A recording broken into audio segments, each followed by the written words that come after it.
In the 1960s, the Beatles and the Rolling Stones had done it. Now, in 1977, it was Captain Britain's turn to cross the pond and try to crack America.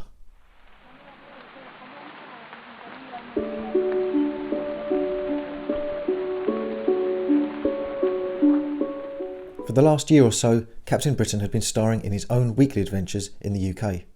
Initially in his own self-titled comic, and then as a backup strip in Super Spider-Man. Both of these comics, however, were exclusive to the UK, and comic book fans in America were oblivious even to the existence of the Lion of London. But a change of writer on a mainstream Marvel title would provide an opportunity for Cap to step into the spotlight. Since the end of 1971, Marvel Team Up had given various heroes the opportunity to share top billing with the likes of Spider-Man and the Human Torch. From issue 57, a new regular writer took over, as Bill Mantlo gave way to legendary X-Men scribe Chris Claremont. Chris had been the first man to write Captain Britain's adventures, and within months of starting on Marvel Team Up, he introduced the character to a whole new audience, as issue 65 presented the Captain's American debut. This story would also represent the only time that fellow great John Byrne would draw the character. I would suggest this is something of a classic cover. It's been reused a couple of times on collected editions and even a British summer special, and that's down to the talents of John Byrne. Captain Britain looks great on it. Depressingly better than anything else we've seen him in thus far, I would suggest. It's also nice to see the Star Scepter, and you'll see why I'm saying that later. Peter is late for a meeting with the Dean of Empire State University. If you're in any doubt as to which decade we're in, the size of Peter's collars and the Dean's all-burgundy suit tell you everything you need to know. Peter assumes he's in trouble, but he isn't. Instead, the Dean reminds him that Peter filled out a form agreeing to put up any foreign students that came to study at ESU. They have one such student there in the Dean's office. He's come all the way from Thames University, and his name is Brian Braddock. Brian greets Peter with the customary British greeting of hello, and Peter replies, hiya. Americans are so cool, aren't they?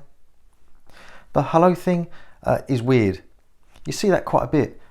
Certainly in decades gone by in American comics, they seem to think that when British people say hello, they say hello. I'm British. I say hello. Am I deluding myself? Does that sound like hello? Peter isn't really keen on the idea until the Dean points out that the university pay $50 a week towards Brian's room and board, in which case it's a great idea.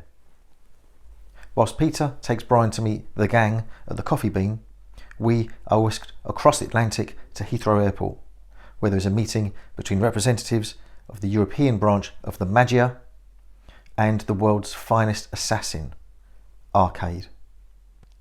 This is our first ever meeting with Arcade. I'm not really sure why his face is hidden in shadow. I guess for a villain who wears such jolly attire, it helps to make him look a bit more sinister. After this appearance, of course, Arcade would go on to be one of the X-Men's classic enemies. I don't think he ever crossed paths with Spider-Man again, although he does cross paths with Captain Britain, but in another decade or so. These representatives of the Magia tell Arcade that they need Brian Braddock assassinated, for which, of course, Arcade is now going to have to fly all the way back to America again. That must be annoying, surely. Outside of the plane, someone is listening in. It's a mystery woman. She seems to be a member of the law enforcement community, but we don't know what part of it exactly. In fact, we're never even told who she is. No name, nothing. She's referred to only as a mystery woman. And we never ever see her again. Not in this story, not in any of the British Captain Britain stories. It's really odd. The next morning, Brian awakes and goes into Peter's room to discover not Peter, but Spider-Man, leaving through the window. He makes that very 1970s assumption that Spider-Man must be up to no good. Maybe he has attacked Peter, or even kidnapped him. What, and tucked him in his pocket? Nonetheless, Brian changes into Captain Britain and chases after the web-slinger. We're told that Captain Britain is a living legend. He isn't that now. Were Marvel trying to trick Americans into thinking he was some kind of big deal?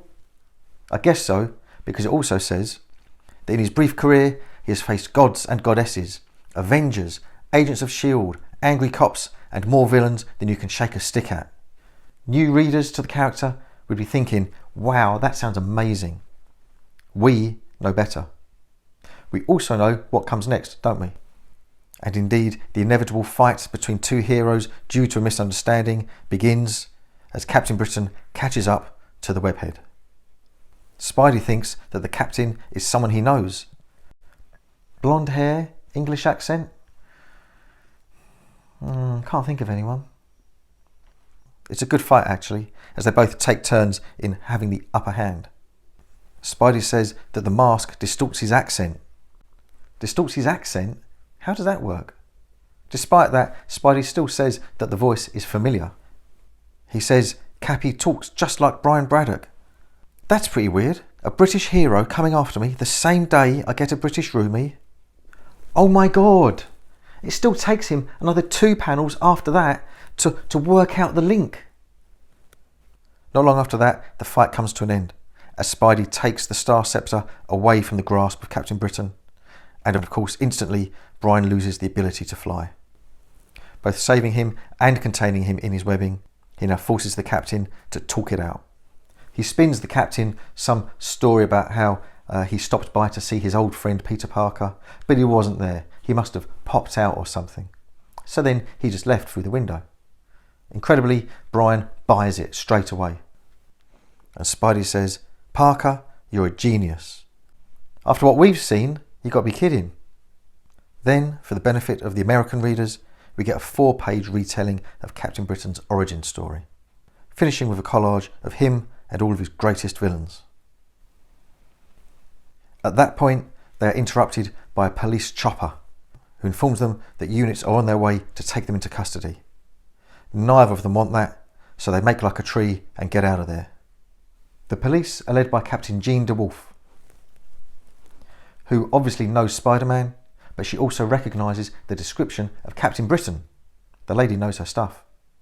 And she says she hopes that the police can get to them before it's too late.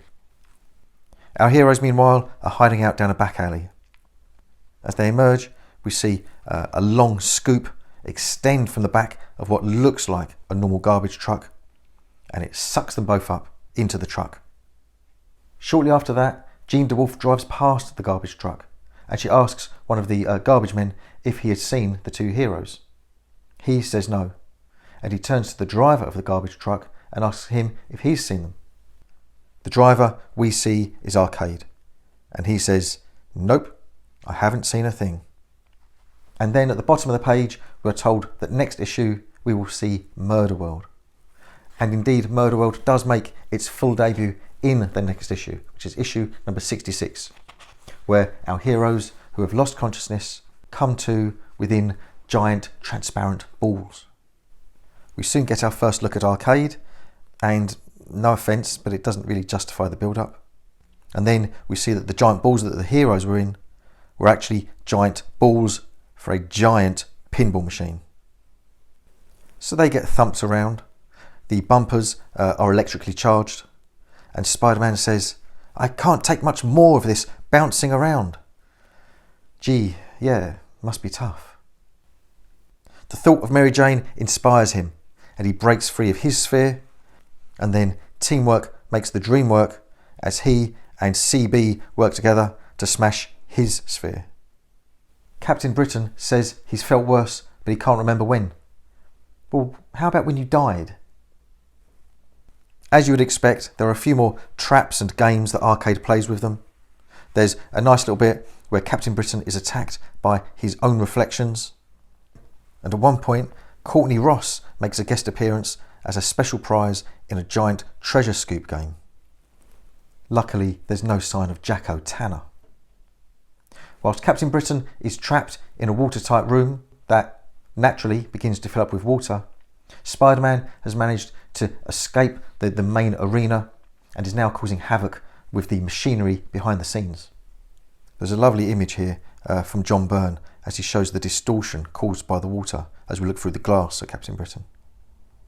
Spider-Man soon drags Captain Britain out of the water, and the pair of them rescue Courtney Ross.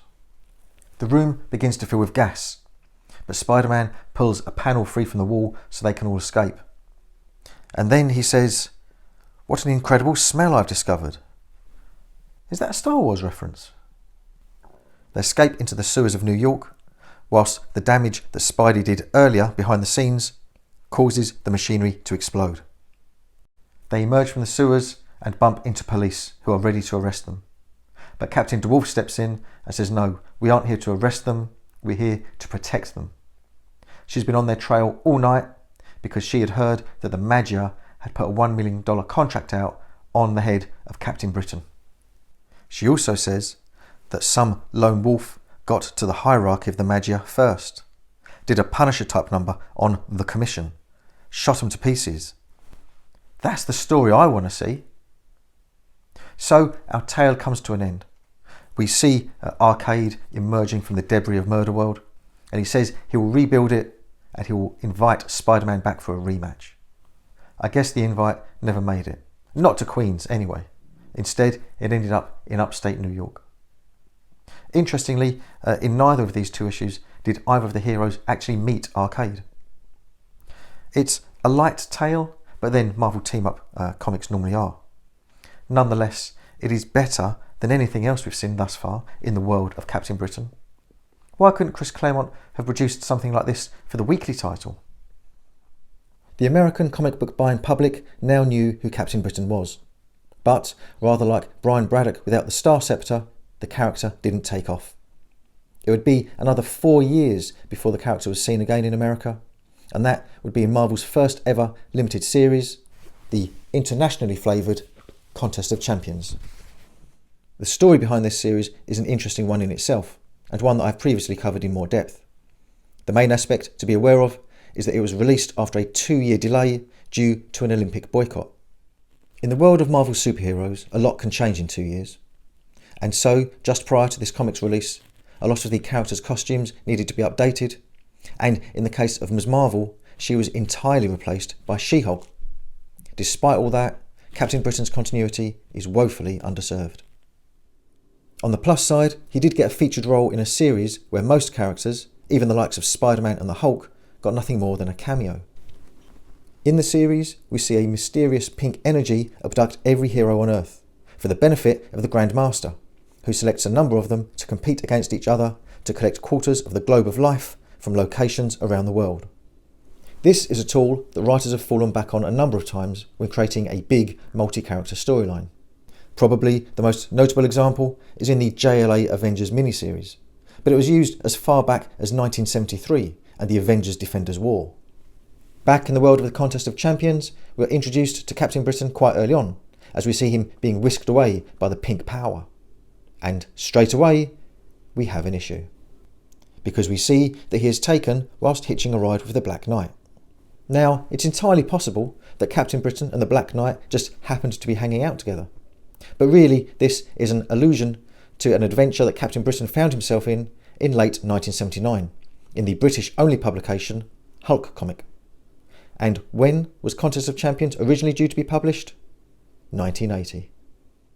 So despite their efforts to update all the characters and bring them into the Marvel Universe of 1982, Captain Britain and the Black Knight were still languishing at the turn of the decade.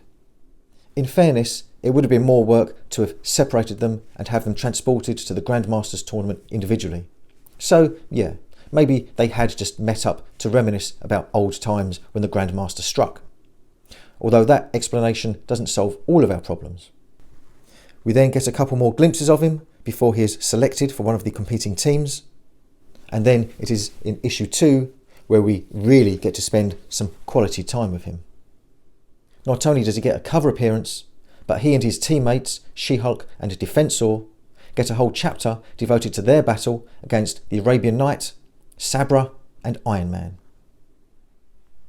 Well, let's hope there are no more continuity errors, like in issue 1. We know 5 years earlier that he was depicted with the Star Scepter in the Marvel team-up comics. Now, he's back with his old quarterstaff. He hasn't had that since issue 35 of his weekly series, and you can't blame that on the Olympic boycott. Other than that, this is quite an enjoyable Captain Britain adventure.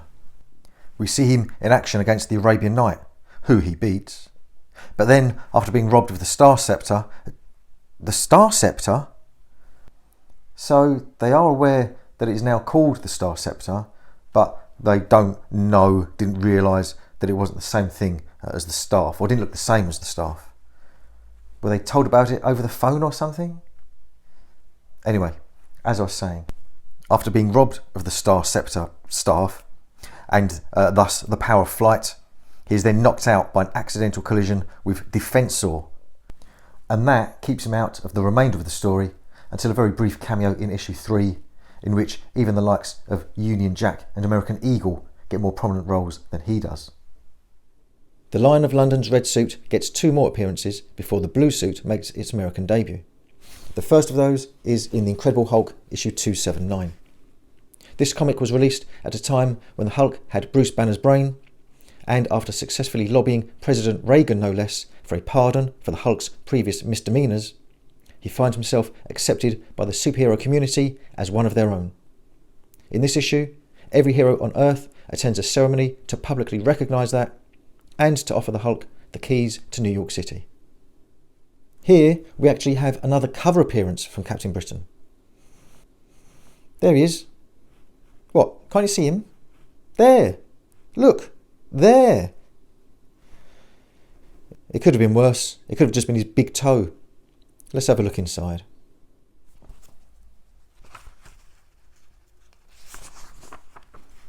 Well, actually don't bother, because he only appears in 1 panel. Alright, I'm exaggerating. He appears in 2. The creative team appear to have taken the lazy approach of looking at who was involved in the Contest of Champions and just sticking them all in this, because we've got the likes of Blitzkrieg and Shamrock. Cap turns up on a podium alongside literally dozens of other heroes early on, and then we see him again just over halfway through the issue when he says, "You've a lion's heart, Hulk." Oh, please. That issue came out in 1983, and it would be another 2 years before Captain Britain's American fans, did he have any, would get to see him again. That glimpse would come in issue 65 of Rom. The final conflict that is referenced on the cover refers to the end of the long-running war between Rom and the Dire Wraiths. He is helped out in this issue by every superhero on Earth. Bit of a pattern emerging here. Mind you, if it wasn't for these everyone must attend events, we wouldn't have seen as much of Captain Britain as we did. This one was written by Rom's regular writer, Bill Mantlo, with art by none other than the legendary Steve Ditko. Take it away. Really? You sure this time? Okay. Well, bring it back again, because the Lion of London's appearance in this one is even more fleeting, as he appears in just 1 panel, and he doesn't even get to speak. Oh look, Shamrock, Blitzkrieg and Co are back again. Lazy. And that was it for Brian Braddock and the Red Suit in America. Oh, while I think about it, that issue with the Star Scepter in Contest of Champions, that was just the tip of the iceberg. You see, the depiction of his weapon of choice and the fact that he was with the Black Knight pale beside one other fact. And that is that all of these appearances, since Marvel Team Up, all happened after he stopped wearing the red suit. It was in September of 1981 that Cap got his comprehensive makeover in the UK published Marvel Superheroes 377. However, despite wearing his predominantly blue suit from that point on in British publications, the memo clearly didn't make it to the American bullpen. So, although they made a bit of an effort to include him in storylines, they didn't make enough of an effort to ensure that his character design was up to date. A shame really, because I would have loved to have seen the man-mountain version of Captain Britain, as drawn by Alan Davis, go up against the likes of the Arabian Knight and Sabra. Oof, it would have been carnage. Strangely enough, the very next month after this issue of Rom, Captain Britain turned up in the pages of Captain America wearing his blue suit. That is a tale that we will look at in the future. But remember that talk of Captain Britain having an adventure with the Black Knight? That would prove to be his last adventure before his big redesign. And that is what we will look at next time.